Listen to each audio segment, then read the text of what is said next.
નમસ્કાર દર્શક મિત્રો, જી ટીવી ગુજરાતી ન્યૂઝમાં આપનું હાર્દિક સ્વાગત છે। હવે જોઈશું સમાચાર વિગતવાર। સુરતના જાણીતા બિલ્ડર તુષારી ગિલાણીના આપઘાતના કેસમાં ઉમરા પોલીસે તેના મહિલા મિત્ર પૂનમ ભાદોરીયાની સામે આત્મહત્યા દુષ્કર્મનો ગુનો નોંધીને અટકાયત કરી છે। આ તુષાર ગિલાણીના પરિવારે પૂનમ ભાદોરીયા વિરુદ્ધ અરજી કરી આક્ષેપ કર્યો કે તુષાર ગિલાણીને બ્લેકમેલિંગ કરતી હતી। પૂનમ ભાદોરીયાએ બિલ્ડર પાસેથી દુકાન માંડીને અમુક મિલકતો પણ પડાવી છે। તુષાર ગિલાણી પૂનમ ભાદોરીયાથી છુટકારો મેળવવા માંગતા હોય પરંતુ તે પીછો નહોતી છોડતી। દીકરીના લગ્નમાં પૂનમ ભાદોરીયાએ હોબાળો કરવાની ધમકી પણ આપી। તુષાર ગિલાણીએ બદનામી થવાના ડર ઉપર આપઘાત કર્યાનું જણાવ્યું હતું। આ સામે પક્ષે પૂનમ ભાદોરીયા દ્વારા પણ પોલીસમાં અરજી કરાઈ છે કે બિલ્ડરના પરિવારજનો પર ગંભીર આક્ષેપો કર્યા। સમગ્ર મામલાની ઊંડી તપાસ બાદ પોલીસે પૂનમ ભાદોરીયાની સંડોવણી જણાતા આખરે તેના વિરુદ્ધ આત્મહત્યા માટે મજબૂર કરવાનો ગુનો દાખલ કર્યો છે। આ પૂનમ અને તુષારના સંબંધોની શરૂઆત વર્ષ 2010માં થઈ, જ્યારે પૂનમબેન તુષારભાઈની ઓફિસમાં રિસેપ્શનિસ્ટ તરીકે નોકરી કરતા।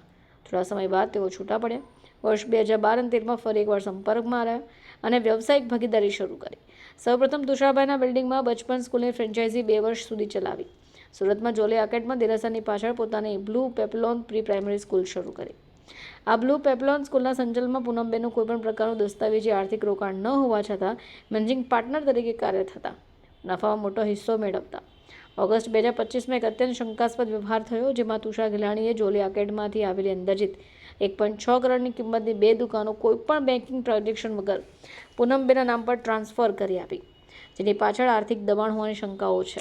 એસીપી ZR દેસાઈ જણાવે છે કે તુષાર ગિલાણી 31 જાન્યુઆરી અને 1 ફેબ્રુઆરી 2026ની મધ્યરાત્રિએ સર્વિસ રિવોલ્વરથી આત્મહત્યાનો પ્રયાસ કર્યો હોય। 5 ફેબ્રુઆરીએ સારવાર દરમિયાન તેમનું મૃત્યુ નીપજ્યું। 12 ફેબ્રુઆરીના રોજ પરિવાર દ્વારા તપાસ માટેની ઔપચારિક વિનંતી કરાયા પછી પોલીસ તેમના સંબંધી, પાડોશીઓ અને સહકર્મીની પૂછપરછ કરી રહી છે। તપાસમાં પૂનમબેન નામની મહિલા મુખ્ય પાત્ર તરીકે સામે આવી, જેમના પર મૃતકને માનસિક અને આર્થિક રીતે ભારે દબાણ આપવાનો આરોપ લગાવાયો છે। ગઈ તારીખ 31 અને 1 ફેબ્રુઆરીની રાત્રે તુષારભાઈ ગેલાણી નાઓએ પોતાની રિવોલ્વર વડે પોતાને ગોળી મારી સુસાઇડનો એટેમ્પ્ટ કરે, જેમનું તારીખ 5/2/2026ના રોજ નિધન થાય। જે અનુસંધાને તેમના પરિવારમાંથી ગઈ તારીખ 12/2/2026ના રોજ અરજી આપવામાં આવે, જે અરજીની તપાસ મારી પાસે આવેલી। એ અરજીની તપાસ અમે વિગતવાર કરેલી, જેમાં તેમના કુટુંબના સભ્યોના નિવેદન લેવામાં આવેલા, તેમની આજુબાજુના નિવેદન લેવામાં આવેલા તથા તેમની ઓફિસમાં કામ કરતા માણસોના નિવેદન લેવામાં, જેમાં પૂનમબેન પર આક્ષેપ થયેલો કે પૂનમબેનની સ્ટ્રેસના કારણે તુષારભાઈએ અત્યધિક પગલું ભરેલાનું છે।